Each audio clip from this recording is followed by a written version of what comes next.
அனைவருக்கும் வணக்கம். எப்படி இருக்கிறது கருப்பு? பொதுவாக நம்ம மூவி ரிவ்யூஸை தொடர்ந்து பார்க்குறவங்களுக்கு தெரியும், நம்முடைய ரிவ்யூ முற்றிலும் புது ஆங்கிளில் இருக்குது. ஆக்சுவலாக இந்த படம் சிவாஜி கணேசன் நடித்த திருவிளையாடல் படத்தின் அடுத்த எபிசோட் தான். இப்போ இந்த படத்தின் வேறொரு ஆங்கிளை பார்ப்போம். ஊரில் ஒரு கட்ட பஞ்சாயத்து செஞ்சிகிட்டு இருக்கிற ஒரு பெரிய ரவுடி கும்பல் இருக்குன்னு வச்சுங்க. அந்த ஊரில் 4 வகை மக்கள் தான் இருப்பாங்க.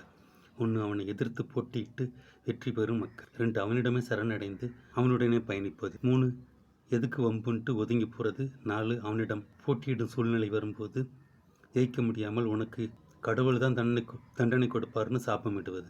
இதில் கட்ட பஞ்சாயத்து செய்யும் ரவுடி இந்த சிஸ்டம்னு வச்சிங்க. அதாவது கோர்ட்டு, போலீஸ், கவர்மெண்ட் ஆஃபீஸ்ன்னு வச்சிங்க. அதில் ஊழல்னு வச்சிங்க. இப்போ சிஸ்டத்தில் தோற்று போய் கடவுள் தான் வந்து காப்பாற்றணுன்ட்டு நிலைக்கு போகிற ஒரு ஏழை குடும்பத்தை காப்பாற்ற கடவுளே அந்த சிஸ்டத்தின் ஒரு கேரக்டராக வருவது தான் கதை. அவ்வளோதான் கதை. இப்போ நம்ம முதலமைச்சரை எடுத்துங்க. திரைப்படத்தில் வேறு மாதிரியும் நிஜத்திலும் வேறு மாதிரியும் இருப்பார். ஆனால் இந்த ஆர்கே பாலாஜி திரையிலும் கிரிக்கெட் கமெண்ட்ரி பண்ணும்போதும் நிஜத்திலும் பேட்டி கொடுக்கும்போதும் ஒரே மாதிரி தான், ஒரு அரலூசுத்தனமாக தான் இருப்பார். ஜெனலியா தெரியுமில்ல, எல்லா படத்துலையும் ஒரே கேரக்டர் தான், அரலூசு கேரக்டர். ஆர்கே பாலாஜியும் ஆம்பளை ஜெனலியா. இது சில சமயத்தில் எல்லை மீறி போகும்போது வெறுப்பாக இருக்குது. இந்த படத்தை சூர்யா ஏன் ஒத்துக்கொண்டாருன்னே தெரியல. ஒன்று பிரியாணி செஞ்சுருக்கணும், இல்லாட்டி சக்கரை பொங்கல் செஞ்சுருக்கணும்.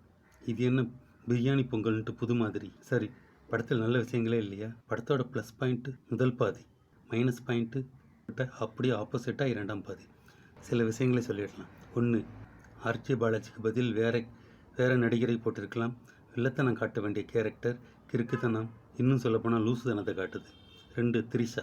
இந்த படத்துக்கு த்ரிஷா தேவையா? சில கதைகளுக்கு கிளைமேக்ஸ் என்னன்ட்டு நுனிச்சிட்டில் உட்கார வைக்கும். அது சில சமயம் படத்திற்கு ப்ளஸ் பாயிண்டாக அமைந்துவிடும். ஆனால் இந்த படத்தின் கிளைமேக்ஸை இப்போ உள்ள குட்டி நண்பீஸ் கூட சொல்லிவிடுவார்கள். கடைசி அத்தியாயத்தை படித்துவிட்டு முதல் அத்தியாயத்தில் இருந்து படிக்கும் கிரைம் நாவலில் என்ன ஆர்வம் வந்துவிடும். தன் மகளின் மருத்துவத்திற்கு 50 பவுன் நகையோடு கேரளாவிலிருந்து சென்னை வருகிறார் ஒரு அப்பாவி தன். அவரின் நகை திருட்டு போகிறது. அதை மீட்க போலீஸ் ஸ்டேஷன் போய் அங்கிருந்து கோர்ட்டுக்கு போய் அங்கு நடக்கும் ஊழல்களினால் இனி நகை கிடைக்காது என்று தெரிந்த பிறகு தந்தை கோர்ட்டு வளாகத்தில் இருக்கும் கருப்புசாமியிடம் முறையிடுகிறார். கடவுள் நேரில் வருகிறார், வந்து வாதாடுகிறார். முதல் பாதியில் சூர்யா ஹீரோவா அல்லது ஆர்ஜே பாலாஜி ஹீரோவான்ட்டு சந்தேகம் வந்துடுச்சு. இந்த சூர்யா படத்துக்கு சம்மந்தம் இல்லாத சப்போர்ட்டிங் ஆர்டிஸ்ட்டை அடிக்கிறதை எப்போ நிறுத்த போறாருன்னே தெரியல. ஆக்சுவலாக ஜெய் பீம் மாதிரி வந்திருக்க வேண்டிய படம் செகண்ட் ஹாஃபில் சோட்டா பீம் மாதிரி ஆயிடுச்சு. இன்னொரு பதிவில் சந்திப்போம். நன்றி.